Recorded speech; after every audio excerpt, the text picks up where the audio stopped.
This episode of Home Care Heroes is about selling or preparing to sell your home care agency. We have an outstanding expert named Mark Kulik from the BRAFF Group who has been helping people sell home care agencies for the last 13 years. Welcome to the Home Care Heroes podcast, featuring trending topics and practical wisdom for success in home care. Here's your host, Ken Accardi.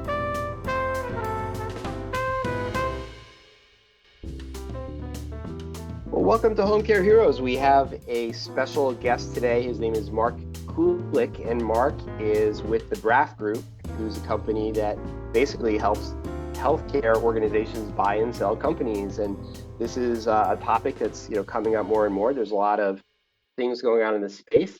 I haven't known Mark for a long time, but I do know that he's been in healthcare for 35 years. He's been on the provider side, the technology side, and he's actually been with the BRAFF Group helping do transactions and buy and sell companies for 13 years. And he has 2 kids and he has grandkids, and he's talking to us from Atlanta, Georgia. So with that as an introduction, let me say hi, Mark, and thanks for joining us on Home Care Heroes. Ken, my pleasure. Thank you. Yeah, hey, what we're going to talk about today, our audience, as you know, is mostly people who run non-medical home care agencies. Could be more on the private pay long-term care insurance side, or it could be on the Medicaid VA side, or some agencies cover all of that. But I guess really, let's kind of talk a little bit about what you're seeing in terms of transactions with people buying and selling companies in that non-medical home care space. Yeah, it has been an interesting time. So certainly with COVID last year, the whole country and the whole world was impacted. But ironically, it was a strong year. It turned out to be a strong year relative to valuations of home care agencies, home health agencies in general as well. I'd say thematically, care in the home had come into the spotlight because of all the issues that took place with COVID last year. So even though there was certainly a national emergency and a pandemic, that particular set of circumstances led to a lot of people taking notice of care in the home and the benefits of providing care in the home, both across the whole spectrum, not just home care, but home health and hospice as well. So we're seeing the highest valuations ever, and relative to M&A market specifically, it definitely is a seller's market. This is the best environment we've ever seen in our history. So silver lining, and despite of last year's pandemic. Okay, sounds good. So it sounds like we're doing this podcast at just the right timing for this podcast. So thank you for that as an intro. So I guess if I'm an agency owner and I'm thinking, hey, I am really proud of what I built and that sort of thing, but I'm not expecting to run the agency forever. Let's say that I want to think about selling my agency, now, since the market seems good, or maybe in the next year or 2 or 3, that kind of thing. What would you recommend? I mean, looking at these companies and doing these deals, what are some things they could do to really position themselves positively for a potential sale of their agency as an owner? Yeah, great question, and certainly one that should be thought about well in advance of exiting. And I say that because there's a number of our clients that come to us. There's something that happens, some epiphany over a weekend, and on a Monday morning they come and they say, hey, I think I want to sell my business, and away we go. And certainly we take their lead and happy to be of service. But if you're looking at how to maximize the exit value, how to maximize the purchase price, it does take some planning, like everything else in life that has any merit. So one key thing to keep in mind is kind of a simplistic formula. If you're trying to increase and drive the value of your business, the best thing to do is to focus in on the growth and the income side. Those are 2 obvious things that a buyer would find very attractive. My business is growing, it's producing a healthy income. The other half of the formula, though, is to minimize the risk to the buyer of buying the business. Minimize the risk. What do I mean? Well, if my business is growing and it's producing good income, but it's in a risky position, I might lose a couple of key referral sources. I might have a higher level of employee turnover. Those are all risky things that a buyer may say, gosh, I love the size, but this is a risky proposition. If I buy the business now, it's kind of on shaky terms. So keep that in mind is if you're trying to be the most attractive entity and agency in the marketplace, think about from a buyer's perspective, how do they value your business? So number one, what I would do is make certain that your financial house is in shape. Critical to any transaction is going to be accurate, clean, and clear financial statements. If at all possible, they should be accrual-based as well. And an important note there, for the agencies that are of the smaller size, certainly I believe your accountant is probably telling you we should be tracking everything via cash-based financial statements. And that's very true. I do the same thing myself. That will help to minimize the tax burden at year end. But when it comes to a financial transaction, when a buyer is looking at your business, you really want to have accrual-based financial statements. Ideally, you should have accrual-based financial statements for 3 years or so, because a buyer is going to want to look back, certainly for a year or two, to say, where's the business trending from, and where does the business stand today? Is it heading in the right direction? Is it growing? So number one, most important, is to have clear, accurate, and clean financial statements, and ideally to have those in an accrual-based format, ideally from a buyer's perspective. And by the way, you can maintain 2 sets of books. That's not a bad thing. If you want to have accrual-based financials getting ready for sale, as well as having cash-based financials that you run your business by relative to income taxes at the end of the year. So those can run side by side, and your accountant can certainly help you in that regard. So that's number one. Number two would be to have a set of key performance indicators, a management tool by which you run your business. So, for example, what referrals am I getting? The number of referrals am I getting?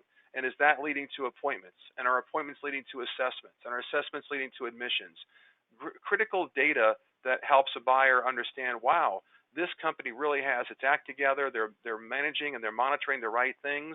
And look at that conversion rate. They've got a 92% conversion rate. Whomever is going out to meet with the family is doing a wonderful job of converting them over to a new client for our company, for our agency.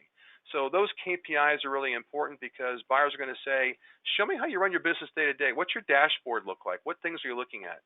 And beyond just those simplistic measures, you want to look at things like cash coming in, billable hours, those kinds of things are also critically important. The third thing I would say is your staff. One thing I look at when I look at a company is, what's the turnover like? Typically, when there's a low turnover, that means that owner is doing something very special for that business. They're making it a sticky or a Velcro environment, if you will. They're making it warm to the workers. The workers like being there. They're comfortable. It's probably a combination of certainly wages. By all means, wages are important. But it might be other things in terms of high touch, high feel. It might be other things, access to the owner. It might be I'm paying them daily. It might be I've got a personal relationship with the owner. All those things are important. But when I see low turnover rates relative to industry norms, that points out to me kind of a special environment for that particular company. So that's critically important as well. Are you keeping people that you're recruiting, or are you having a high degree of turnover? If it's the latter, your business looks less attractive to a buyer because, again, it's a greater risk. You know, what's happening? Why is that turnover level so high? And then your leadership team, I would say, is next important because I heard a buyer told me this, Ken, several years ago. It just stuck with me, and I loved it ever since. We were talking about a particular client I had, and he said, you know, Mark, we bet, the private equity firm, we bet as much on the jockey as we bet on the horse. Bet as much on the jockey as the horse. And I thought, wow, what a great metaphor, right? Because what he was saying was, hey, I love the business, but I want to make certain that the leadership, that the jockey is there to run the business, and that it's going to be running an efficient, effective way going forward. So that stuck with me. And I would also say, who is the leadership?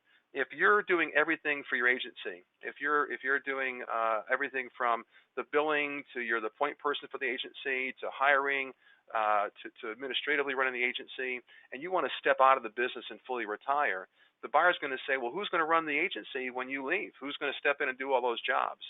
So be certain that the leadership you have is certainly trained, is certainly confident.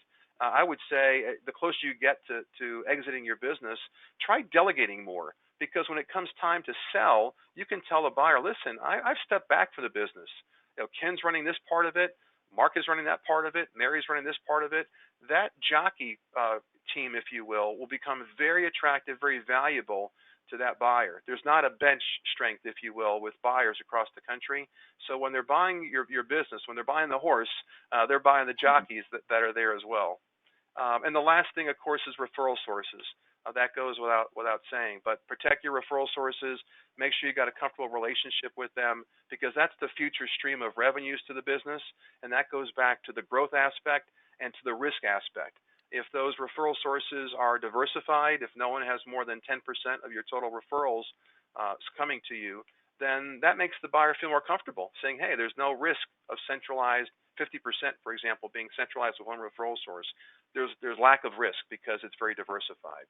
So that's kind of the ideal scenario from a buyer's perspective, and that's a very quick and high-level way to understand how you can maximize the value of your business when it's time to exit. Perfect. Hey, let me recap that. I mean, that was so well outlined and laid out for everybody. So it really comes down to clean financials, definitely a preference for accrual-based financial systems. And if that doesn't make sense to you, talk to your accountant. That's the way, for example, that QuickBooks organizes things naturally. So that should be not a big problem. But if you've kind of been, hey, I just kind of keep things in my little checkbook or something like that, you clearly need to be more sophisticated than that. So that's one you need to do. The key performance indicators, I would say 99% of the people on this podcast that are listening, you've probably heard of Home Care Pulse. Home Care Pulse, if you haven't, the first thing you should do is look at their website. First of all, they have a lot of great content, but they also have this thing they do every year called the benchmark study. And it's a really good study because it walks through things like sales and caregiver retention and financials. And it really shows, how you should benchmark your company compared to others. And that's a great start. But then you, of course, as a business owner, you should say, well, how am I making myself different and better? And you should have your measurements that correspond with your values and be able to tell that story. And then I'm going to save staff for last because, really this Home Care Heroes podcast is mostly about, what do we do to attract and retain the best caregivers and that type of thing. So we'll come back to that in a minute, but then we talk about the leadership team. I love the jockey versus the horse analogy. And I guess, what happens is, in some cases, let's say that you are in a region of your state and you have, clients and caregivers, and you're being purchased by somebody who also has a presence in your state. There's the possibility that they're going to, take your book of business and integrate it in. But I think what Mark kind of implied there is that in a lot of cases, they're going to be buying your agency to add that geography to their company. So if you are thinking of stepping away, that's a really, really important point, is to make sure you have, hey, this person does the sales, and this person is really focused on the recruiting, and they are also the backup scheduler, and this person's doing the finances and the billing, that type of thing. So have the great jockeys, and then referral sources are key, and having those power partnerships. And it's like, hey, anytime somebody needs help over at this assisted living, or these discharge planners are, they really love us because we deliver for them all the time. Those are the things that are going to make a difference. And then I guess, kind of relating it back to our core central topic here of, caregivers being the heroes of home care. And I guess if, we've all seen the curves that the demand for home care is rising, and, with the baby boomers getting more, not to retirement age, but to home care age, as our first boomers are going to be, upper 70s and things like that, we expect, the growth in demand for home care to go up. But we also, if we looked at the curve of available caregivers, we know that started declining already a good number of years back. So really, the defining battle of home care in 2021 and beyond is the battle for caregivers. And what are you doing? And, I think Mark made a salient point that wages are key. But again, you're referring to Home Care Pulse. If you look at the reasons why caregivers leave, certainly, what people get paid is on the list. But if you look at the 10 things on the list, the number one is consistent shifts, right? So they're going to leave your agency if you can't give them enough hours that they can make enough money. It's less about getting paid 25 cents more per hour with another agency. It's more about, basically being able to get those 30 hours or 40 hours or whatever they're trying to do. And then most of the other things, though, they're about communication and culture, and really having a great agency that way. So that's why I wanted to swing back to staffing.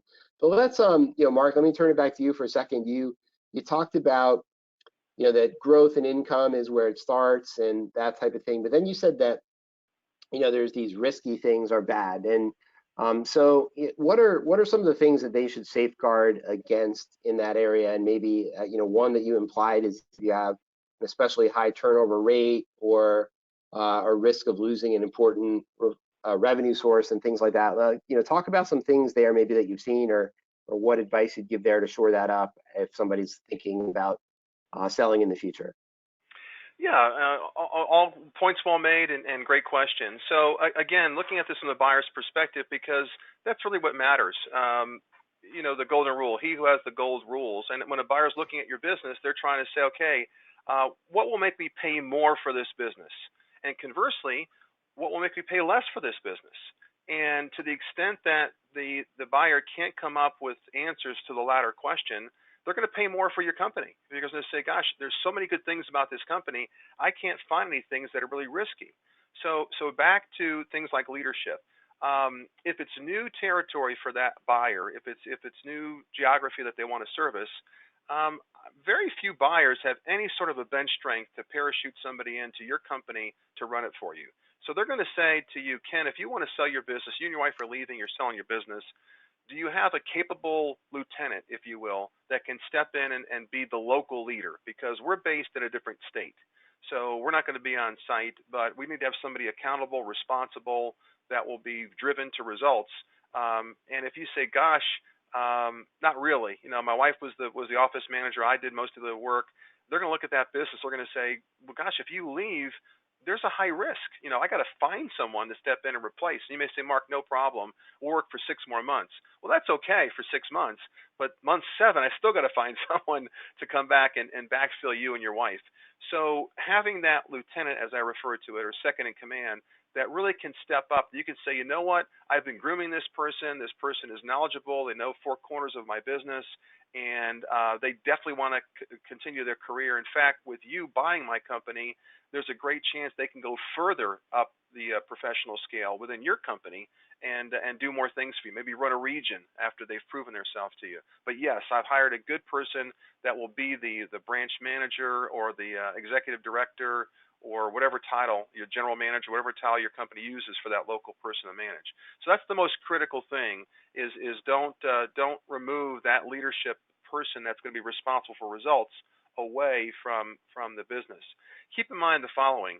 Anybody that's buying your company or buying a company is certainly going to look at your financial statements because that's kind of the scorecard for the results of the company. But what they're really buying your company for is for the future. And implied in their proposition to buy your company is, listen, you've got a great company, you've done a great job with it, but I think when I buy it, it can be much bigger and much more profitable. And that's not an egotistical statement. That's just a matter of, you know what, I'm not buying your company for its history. I'm buying your company for its potential future. I want to buy a company that maybe is doing X in business today, but under my ownership, it can do 2X in 5 years. I can double the size in 5 years. That's really why they're giving you their cash today in exchange for ownership of the company today.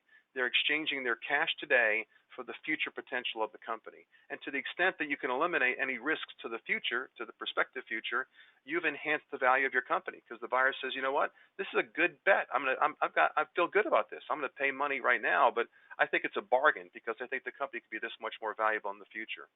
So that's number one thing I would do. Number two thing is I would have areas of growth. What are the things that you haven't gotten to yet? What are the either the geography you haven't expanded to yet? Maybe you could have gone and added 1 or 2 more branches, but you didn't have the cash or the capital to do that, but you definitely would grow in these areas. Maybe you're looking at different contracts that now that you're in your current size, maybe you're not big enough to the entity you're trying to contract with for referrals, but as soon as this company buys you out, that referral source will be much more comfortable contracting with you because they know you've got a bigger, more robust financial foundation behind you as a result. So growth prospects, showing that buyer, these are the 2 or 3 things that I'm working on or I could do or I wanted to do, but couldn't get around to it either because lack of resources or lack of time. very important to a buyer because the buyer says, okay, that's growth potential, that's valuable, that mitigates my risk of not growing. I like hearing that. I'll pay more for your business. That's another key thing to keep in mind. Very important. They're not just buying you for today's snapshot worth of business, if you will. They're buying you for the potential of your company with their involvement. So, second thing I would keep critically important in mind, again, from a buyer's perspective. Fantastic. Well, thank you for explaining that. I mean, just going back to your first point, I have a story, and I won't mention the specific names, but we work with an agency in Missouri that was started by a family, and they had expanded to 10 offices and a pretty good size. And actually, the person who brought in Ancoda's technology as their software was running one of their 10 branches, but also had stepped up and was the one that was bringing in the new technology. So you could tell, highly regarded person and that type of thing. And as I mentioned, they were in the state of Missouri, so now they've been acquired, and that individual has grown, and they're in charge of the operations in Missouri and Oklahoma, right? So there, I think it was a really good plan of finding somebody who had that upward mobility, and they gave them the opportunity to run one office and then take on a statewide initiative, and then the acquirer has actually expanded their role. So it is really interesting that you could look at yourself and your selling and that kind of thing, but also your lieutenants and what you could do to make the business move forward. All right, that's great. Hey, Mark, let's move over to the topic that everybody I'm sure is very interested in, which is valuation. And interestingly, I was on a webinar just earlier this week with a guy named Stephen Weiss, who is known in the industry as Steve the Hurricane. He does a lot of home care marketing boot camps and things like that. And he actually spent a few minutes on the topic of valuation, and he talked a little bit about that.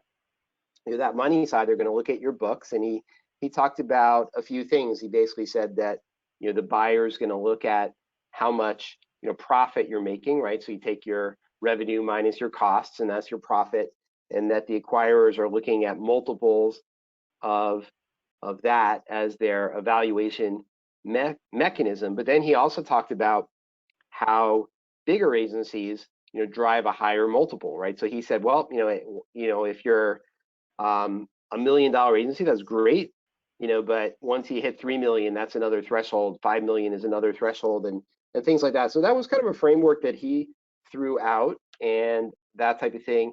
And I realize every deal is different, but if you wanted to plant some seeds or some heuristics, just some rules of thumb that people can think about for valuation, what kind of thoughts and framework would you share with us?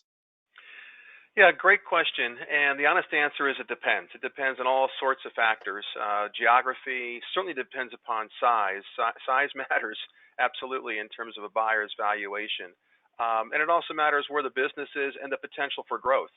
Certainly, if you're in an urban area with a lot of population, you have a lot of competition, but there's a lot of chance for growth. If you're out in a very rural area, there's only so much growth you're going to gain in a rural area because there's only so much density of population out in the rural area. But I would say that all buyers look at buying a business in terms of multiples of EBITDA, and here's an acronym that is a subject matter unto itself. But it's the acronym stands for earnings before interest, taxes, depreciation, and amortization. And I realize not everyone's an accountant, but loosely, Ken, EBITDA equates to free cash flow. What's the free cash flow that's being generated by my agency? And that might be a better way to look at it for most listeners. How much cash did you really take out of the business at the end of the year is a loose equivalent to adjusted EBITDA. So in that regard, the buyer is saying, okay, how much EBITDA is being generated, and they'll have a multiple times that EBITDA, and that's how they'll come up with the purchase price. So I would say the guidelines that were shared by Steve were probably accurate, fairly accurate. However, in this business, the larger you get, the bigger you grow, the much more valuable your company is. So I'll give you a couple of extreme examples that took place last year. These are unicorns, all right? So in September of last year, Providence Service Corporation bought Simplura. Simplura is a northeastern, predominantly Medicaid waiver business. They paid $575 million for Simplura.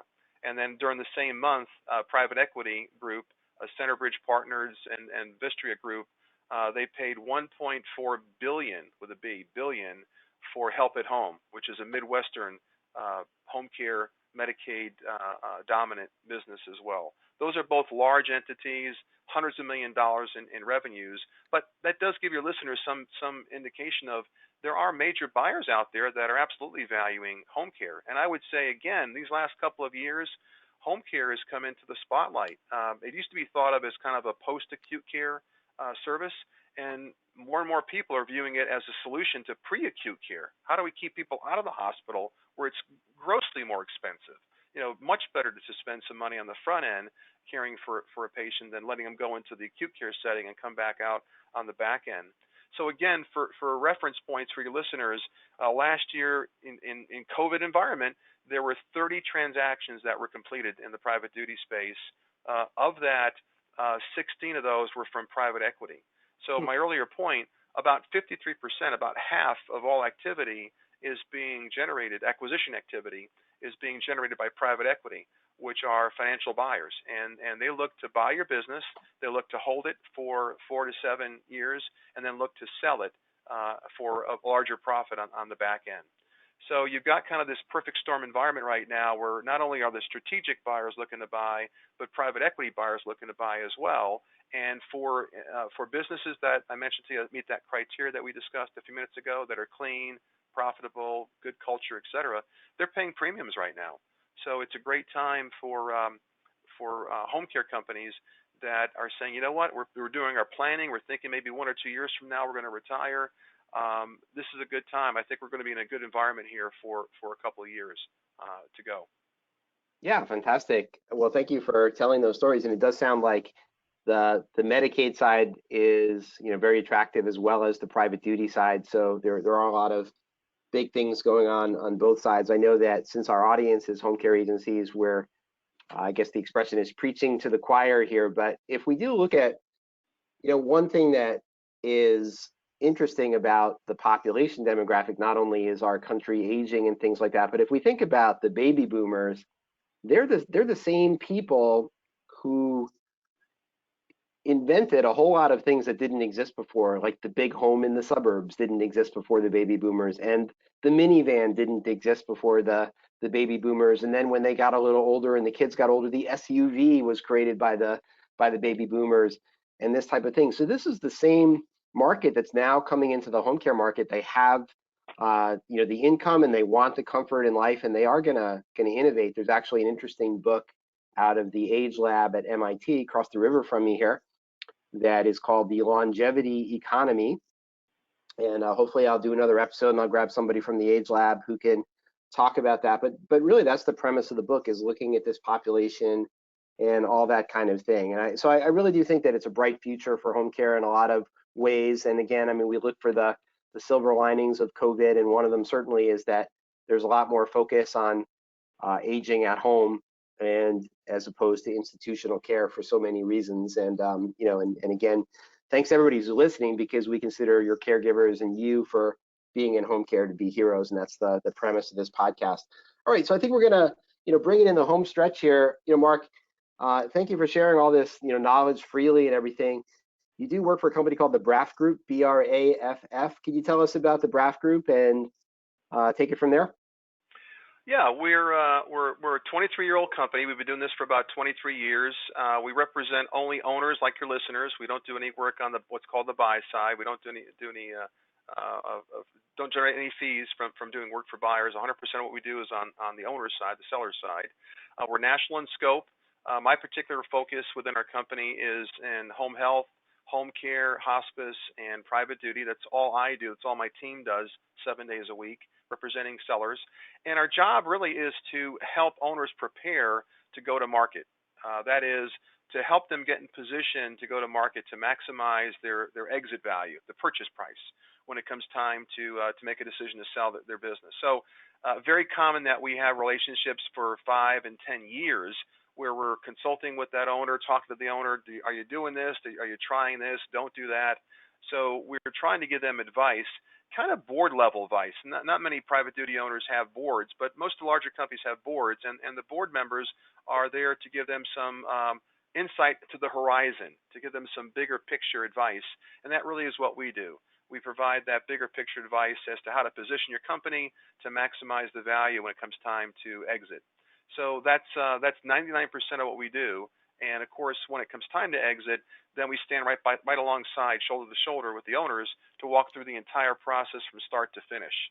And it is a process. It is laborious. It is fatiguing. I don't mean to discourage anyone, but if you haven't done it before, the question becomes, more than likely, your home care agency is probably 80 or 90% of your personal wealth.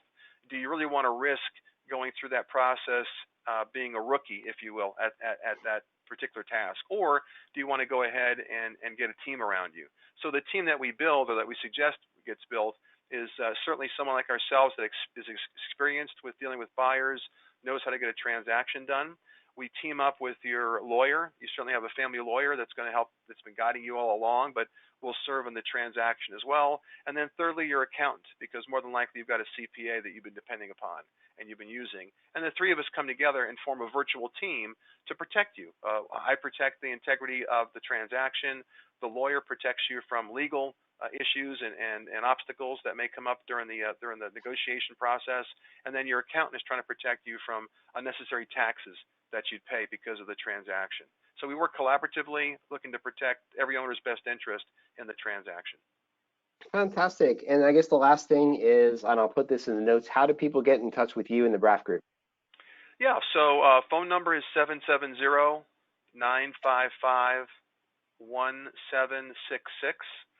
My email address is M as in Mark, M Kulik. So it's MKULIK @thebraffgroup.com.